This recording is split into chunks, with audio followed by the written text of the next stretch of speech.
ఉత్సాహంగా ఉల్లాసంగా చదువు సాగాలి, గొప్ప గొప్ప ఉద్యోగాలు సాధించాలి. Vignan deemed to be university.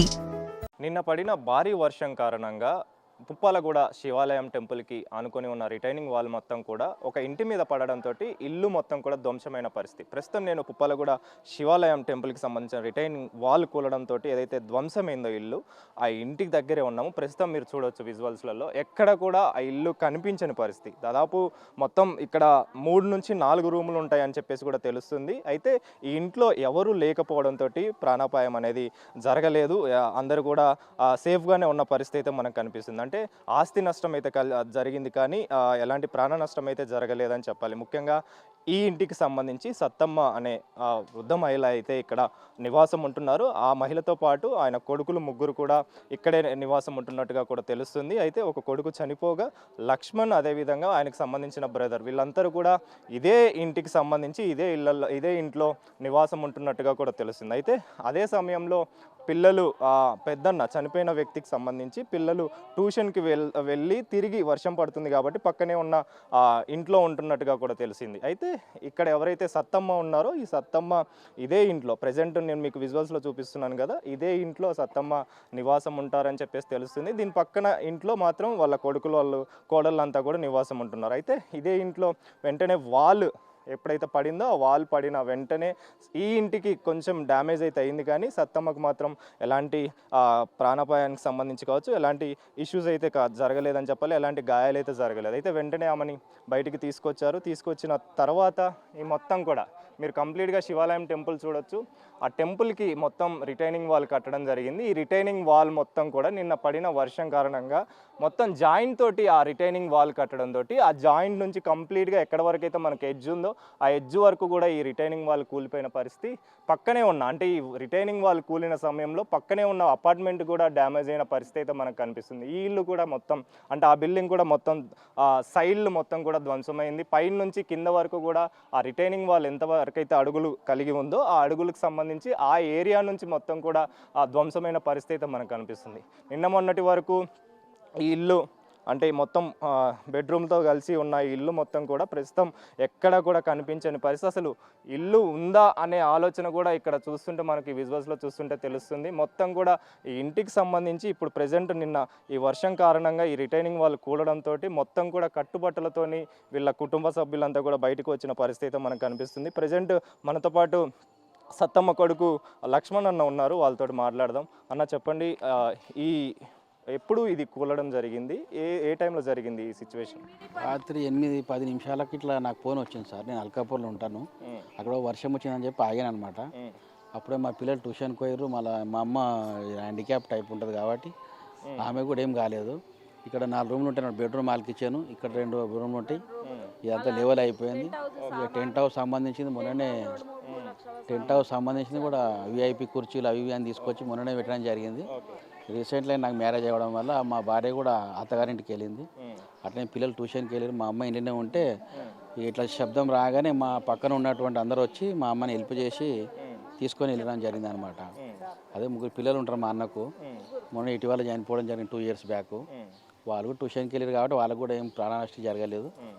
ఇక్కడ పుప్పాలగూడ విలేజ్లో ఉంటాం మేము. ఓకే, ఈ ఘటన జరిగిన వెంటనే దీనికి సంబంధించి అంటే రిటైనింగ్ వాళ్ళు చూస్తుంటే మనకు జాయింట్ తోటి కట్టినట్టుగా కనిపిస్తుంది. అంటే జరిగిన వెంటనే అధికారులు వచ్చారా, వచ్చి ఎలాంటి సహాయక చర్యలు చేశారు? వచ్చారు, మన కమిషనర్ గారు, మున్సిపల్ కమిషనర్ గారు వచ్చారు. అలాగే మన చైర్మన్ గారు, ఆలయ ట్రస్ట్ చైర్మన్, దాంతోపాటు మొన్నటి వరకు చైర్మన్గా చేసిన కస్తూరి నరేందర్ గారు వచ్చి రేపు ఏదో సహాయక చర్యలు చేస్తాం మేము, మా ప్రభుత్వ పరంగా కానీ ఇంకా ఇండివిజువల్గా ఏమన్నా మీకు సహాయక చర్యలు కానీ ఇంకోటి ఉండడానికి ఆల్టర్నేట్గా ఏమైనా వేరే దగ్గర అరేంజ్మెంట్ చేయడానికి మేము పై అధికారులతో మాట్లాడాలంటే మా ఎంఆర్ఓ ఆఫీస్ నుండి కూడా ఎంఆర్ఓ గారు శ్రీనివాస్ రెడ్డి గారు ఇమ్మీడియట్లీ సుర్జిత్ రెడ్డి అనే ఆర్ఏ గారిని ఆ టీంని పంపించడం జరిగింది విఆర్ఏలకు. అట్లా నైట్ వచ్చి వాళ్ళు మాకు భోజనం కూడా ఏర్పాటు చేయడం జరిగింది ఎంఆర్ఓ ఆఫీస్ నుండి. మొత్తం ఎంతమంది ఇక్కడ నివాసం ఉంటున్నారు, దీనికి సంబంధించి మీరేం చెప్తారు? మొత్తం మా అమ్మ మా వదిన, 3 పిల్లలు, మేమిద్దరం అన్నదమ్ములము, మా భార్య ఉంటుంది సార్. మొత్తం 8 మంది ఉంటారు. ఓకే, అయితే ఈ సమయంలో అంటే నిన్న జరిగిన ఘటన సమయంలో ఎవరు లేకపోవడంతో ఎలాంటి ప్రాణ నష్టం జరగలేదు. ఒకవేళ ఉంటే మాత్రం ఆ సిచ్యువేషన్ వేరే ఉంది. అంటే ఇప్పుడు ఆల్రెడీ మధ్యాహ్నం నైట్ 8 గంటలకు జరిగింది కాబట్టి నేను వర్షం వస్తుంటే ట్యూషన్కి వెళ్ళి అక్కడనే ఉన్నారు పిల్లలు. ఇక మరో అనుకోని పరిస్థితులు నైట్లో ఉంటే గిట్ట ప్రాణనష్టం జరిగే అవకాశం ఉంటుంది కాబట్టి అది మన అదృష్టమో దురదృష్టమో అనుకోవాలి సార్ అది. ఓకే అమ్మ, మీరు చెప్పండి. మీరు లక్ష్మణ్ గారి అక్క, ఎలా అనిపించింది అమ్మా ఈ మొత్తం కొలాప్స్ అయిన టైంలో మీరు ఇక్కడే ఉన్నారా గోడగోలు సార్ నేను ఆ వెనకాల నీళ్ళు వస్తాయి, ఆ గుట్ట దిక్కేనే వెనకాల నీళ్ళు వస్తాయి. మా ఇల్లు పక్కనే. అయితే ఎప్పుడు వర్షం వచ్చినా నీళ్ళు వస్తే, ఎందుకంటే దేవుని రూమ్ ఉంది ఇక్కడ లోపల, ఆ రూమ్లోకి రాగలదు. అప్పుడు ఎంకటి మట్టి గోడలు కింద ఉండే కదా, అవి దేవుని రూమ్లోకి రాగలయా. నేను వచ్చి ఛత్రి పట్టుకొని వచ్చి అప్పటికి 10 నిమిషాలు ఆ వాన జోరు వస్తుంది. ఒక ఆమె వచ్చి ఏమన్నా వాళ్ళ పాపను స్కూల్కి ట్యూషన్కి ఏం తీసుకుపోయినకి వచ్చి ఏమన్నది, ఆంటీ నీళ్ళు చాలా వచ్చినాయి అక్కడ మీ అమ్మోళ్ళ ఇంటి ఇంకా అని అంటే, అయ్యో ఆ పిల్ల ఒక్కతే ఉంది, మా చిన్న మరదలు లేదు, మా పెద్ద మరదలే ఉంది, ఇంటికాడ లోపల ఉండొచ్చు, మా అమ్మ అయితే ఇంకో రూమ్లో ఉంటుంది, నేనన్నా పోయి చూసేస్తాను. ఒక గొడుగు పట్టుకొని వచ్చి తీసుకొని వచ్చి కట్టెతో ఇట్లా అంటే వస్తలేదు. చేయితోన అంటే అంత మట్టి ఉండి ఒక కాలుకు ఇట్లా కాలుతోనంటే ఏమైంది, ఒకటి కుచ్చుకున్నట్టు అయింది, నాకు నొప్పి అయింది. నొప్పి అయితే అది తీసేసి అక్కడ పైపు తుక్కుడు ఉంది ఒకటి చిన్నగా పక్కన ఇంటెంకాల రూమ్లో, పైపు తుక్కుడ తీసుకొని వచ్చి ఏం చేసిన దాంతో అంటున్నా, అది నల్లది పైపు తుక్కుడ ఉంటే దాంతో వస్తుంది. ఒక సీక్ రాడు ఉంది, ఆరియాడు ఉంటే వాళ్ళ ఇంటి పిల్లగాని మా బాబాయ్ వాళ్ళ కొడుకు అవుతాడు, తమ్ముని కొడుకు అవుతాడు, చిన్న ఇక్కడ రాపరానే జరా నేను ఇది ఛత్రి పట్టుకోబిడ్డా నేను తీస్తా అని ఇట్లా గుంజుతుంటే అంత చిన్న మేనెలు ఉంది దాంట్లో, అది తీయంగానే గడగడ నీళ్ళు పోయి మట్టి ఇంత ఇక్కడ కుప్ప ఉంటే మట్టి ఉండను బిడ్డ మట్టి ఉండను అని ఇట్లా జరిగి ఆ ఇంటి వెనుకనే ఒక 5 మంది ఉంటారు అక్క చెల్లెళ్ళు. వాళ్ళు ఏం చేసి ఇంక 2 పనికేం రాలే, 2 వచ్చిర్రు, ఒక ఆమె బయట ఇలబడ్డది, ఆడ లోపల పోయి ఇలబడి, అయ్యో వాన ఇంతగానం వస్తుంది బిడ్డ, మా ఇంట్లో కూడా నీళ్ళు వచ్చినాయి బాగా, దేవుని ఇంట్లో కూడా పోతున్నాయి, మీరు కిరాయి వాళ్ళు కదా, వాన పడ్డప్పుడు ఏం చేయరు, ఒక్కొక్కసారి సీకో కట్టెనో తీసుకుంటా నీళ్ళు అనేది వెళ్ళిపోతాయి, ఆ రూమ్కు మొత్తము లోపలికి పోయి పదన వస్తుంది, దేవుని రూమ్ ఉంది కరెక్ట్ 8-10 కరెక్ట్ నాదే చెప్తా. వచ్చి వాళ్ళ ఇంటికే ఇట్లా వచ్చి నేను మళ్ళీ కాలుతో నా ముందు అన్నది కాక మళ్ళీ ఇంకా సిరికి సీకుతోనని ఇట్లా వంగవాడు అంటేనే ఉన్నా ధానం అన్నది. ఇక నేను ఇంట్లోకి వంగ నా పిల్లలు 2 వచ్చి నా పక్కకి ఇలా పడ్డారు. అంటే ఎట్లా ఇంతగానం లీలక్క కానీ దన్నుమని అన్నది. ఇక ఆడికని ఏం చేసినా ఎంకకి నాన్న మెట్లున్నాయి, ఆ మెట్ల కాడికి మా గేట్ దగ్గరకు వచ్చి మా మరదలు ఏం చేసి మా అమ్మకు ఒక గిన్నెలు అన్నము ఒక చెంబులో నీళ్ళు తీసుకొని ఇంట్లో ఉంటుంది మా అమ్మ ఎదురు, ఇట్లా వస్తుంది దన్ను మా నాన్నని ఈడికి మా మరదలు వచ్చింది, ఇంకా జర ఒక అడుగు వేసి ఉంటే ఆ పిల్ల కూడా చచ్చిపోతుండే, మా అమ్మ కూడా చచ్చిపోతుంది. మరి నేను ఏమంటలేను అప్పుడు మా అమ్మనే అని పెద్దగా అరిచేవారు. అందరు చుట్టుపక్కల వాళ్ళు వచ్చిరు, అక్కడ వాళ్ళు వచ్చిరు, ఇక్కడ వాళ్ళు వచ్చిరు, ఊరోళ్ళు అంతా ఇన్నే ఉన్నారు. ఊరోళ్ళంతా రాగానే మా అమ్మ అంటే నా పెద్ద కొడుకు మా చిన్న వాళ్ళ బిడ్డ కొడుకు మా కొడుకు ఇంకో 4 పోయి ఇట్లా ఎత్తుకొని వచ్చి రూమ్లకైనా ఎత్తుకొని వచ్చి. ఇంట్లో మీరు అన్నట్టు జరిగిన తర్వాత ఏమేమి సామాన్లు ఉండేమ్మా, ఏమేమి వస్తువులు? సార్ అందులో మా మరదలకి మొన్ననే డ్యూటీకి మా పెద్ద తమ్ముడు చచ్చిపోయాడు, 3 కొడుకులు, మా పెద్ద తమ్ముడు ఆ పిల్ల సర్టిఫికెట్లు అందులోనే ఉన్నాయి. మా తమ్ముడు చచ్చిపోయినాక పైసలు వచ్చినాయి, ఏంది LIC చేయించి ఉండే, చచ్చిపోయినాక పైసలు నెల వచ్చిన జీతం అవన్నీ మొత్తం అందులో ఓ పిల్ల అందులో ఉన్నాయి, అందులో అన్నీ మొత్తం పైసలు. మా తమ్ముడు 2వ తమ్ముని మొన్న జూన్ 4 తారీఖే పెళ్ళి అయింది, ఆయనది పెట్టిన బంగారం అందులోనే ఉంది, పైసలు అందులోనే ఉన్నాయి. శ్రీశైలం పోతాను వేరే వాళ్ళ దగ్గర తెచ్చుకుండు, బట్టలు అవి ఇవి అన్నీ తెచ్చుకొని తిననీక తిండి లేదు, ఇప్పుడు కట్టనీక బట్ట లేదు, ఇప్పుడు ఉండనీకు ఉల్లి లేదు అన్నట్టు మొత్తం అయిపోయింది. మొత్తం ఉండదు అందులో పైసలు 40, 50, 60, 70 లక్షలు అందులో ఉన్నాయి. మొన్న అంటే దొరికినాయి కదా పిల్లలకు ఏదో ఒకటి చేద్దాం, పిల్లలు 3 కొడుకులుగా, చిన్న ఊరు, ఒకడు 6 ఏళ్ళు ఉండు, ఒకడు 8 ఏళ్ళు ఉండు, 8 ఉండు, ఒకడు 10 ఉండు. మీరేం చెప్తారు చివరిగా దీనికి సంబంధించి? ఇంత పెద్ద నష్టం జరిగింది కదా, మీరేం సార్ కట్టియాలి, మళ్ళీ ఇల్లు కట్టి ఒకటి 7 ఉంటారు, ఎన్ని రోజులు ఉంటారు, తిననీక లేదు, కష్టం చేసుకొని తింటారు, మళ్ళీ ఎక్కడికని మళ్ళీ చేసే బాధ్యత లేదు. ఇప్పుడు ఆమె మొన్ననే కొలువైంది, ఆ పిల్లకు డ్యూటీ ఎక్కింది, చిన్న పిల్లలు, ఆ పిల్ల స్కూల్కు అందులో ఆ పిల్లలు స్కూల్ సర్టిఫికేట్ ఆధార్ అన్నీగా మొత్తం నష్టపోయింది సార్. కట్టెబట్టే ఇప్పుడు వేసుకుందామంటే పిల్లలకు షెడ్డి లేదు, కట్టుకుందామంటే చీర లేదు. సంవత్సరాల నుంచి మీరు ఇక్కడ నివాసం ఉంటున్నారు, ఇల్లు ఎప్పటి నుంచి కట్టడం జరిగింది?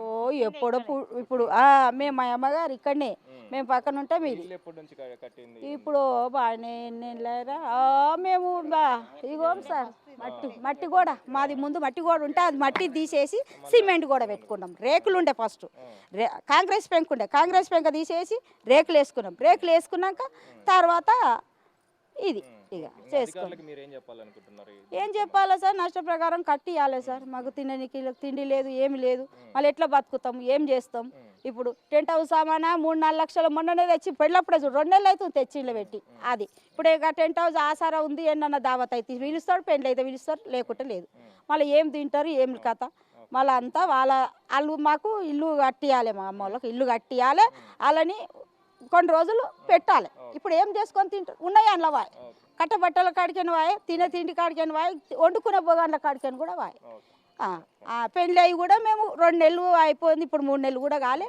ఈ అదృష్టం అయిపోయి నిన్న 3 లక్షలు తెచ్చి మన నాకు ఇస్తే నాకు నేనేమన్నా అందులో పెట్టరా అల్మార్లో పెట్టు, నీ పెళ్ళాం వచ్చినాక ఇయ్యి, నువ్వు వద్దు నా చెయ్యికి ఇవ్వద్దు, ఎందుకంటే నీ పెళ్ళాం బాధ్యత నీదని ఇవ్వాలని అందులోనే పెట్టిపోయింది. ఇక అదే సార్ అంతే. సో మొత్తానికి అయితే కుటుంబ సభ్యులు చెప్తున్న ప్రకారం ఇల్లు మొత్తం ధ్వంసమైంది కాబట్టి దానికి సంబంధించి సహాయక చర్యలు అయితే చేపట్టారు. అయితే రానున్న రోజుల్లో కూడా మా బతుకు తెరువు కోసం అయితే సహాయం చేసే విధంగా ఇల్లు కట్టించే విధంగా చర్యలు తీసుకోవాలని చెప్పేసి అధికారులను అయితే వీళ్ళు కోరుతున్న పరిస్థితి అయితే మనకు కనిపిస్తుంది. అయితే ప్రస్తుతం అయితే ఎలాంటి ప్రాణ నష్టం అయితే జరగలేదు, కానీ ఆస్తి నష్టం అయితే బాగానే జరిగింది. వీళ్ళ కుటుంబ సభ్యులకు సంబంధించి పిల్లల సర్టిఫికేట్లు కావచ్చు, వీళ్ళకి సంబంధించిన మొత్తం బంగారు ఆభరణాలు కావచ్చు, ఇవన్నీ కూడా అందులోనే ఉండిపోయాయని చెప్పేసి, సో కాబట్టి రానున్న రోజుల్లో వీళ్ళకి సహాయం చేయాలని చెప్పేసి కూడా వీళ్ళు కోరుతున్న పరిస్థితి. రాత్రి కురిసినటువంటి భారీ వర్షాల కారణంగా హైదరాబాద్ లోని పలు ప్రాంతాలన్నీ నీట మునిగాయి. గత కొన్ని రోజుల క్రితం కురిసినటువంటి వర్షం కారణంగా బేగంపేటలోని పైగా కాలనీ నీట మునిగినటువంటి పరిస్థితి ఉంది. ఆ సమయంలో మునిగినటువంటి ప్రాంతం అంతా రాత్రి కురిసినటువంటి వర్షాల కారణంగా మరొకసారి మునిగినటువంటి పరిస్థితి ఉంది. ప్రస్తుతం నేను చూపించేటువంటి ఇల్లే గతంలో సేమ్ యాస్టీస్గా అకాలంగా కురిసినటువంటి వర్షాల కారణంగా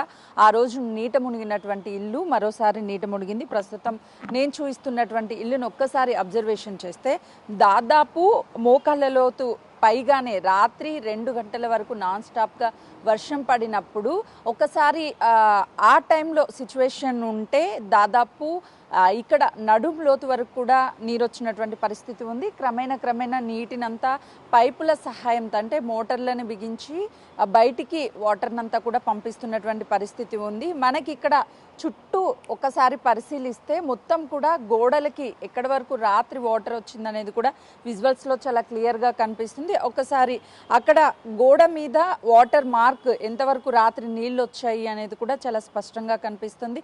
గతంలో ఇదే ఇంట్లో లోపలికి నీరంతా వెళ్ళిపోయి లోపల ఉన్నటువంటి వస్తువులన్నీ మునిగిపోయినటువంటి పరిస్థితి ఉంది. సేమ్ యాస్టీస్గా ఈ రోజు కూడా అదే సిచ్యువేషన్ ఉంది. ఒకసారి నేను వెనక్కి వెళ్ళే కొద్దీ కూడా లోతు పెరుగుతూ ఉంది.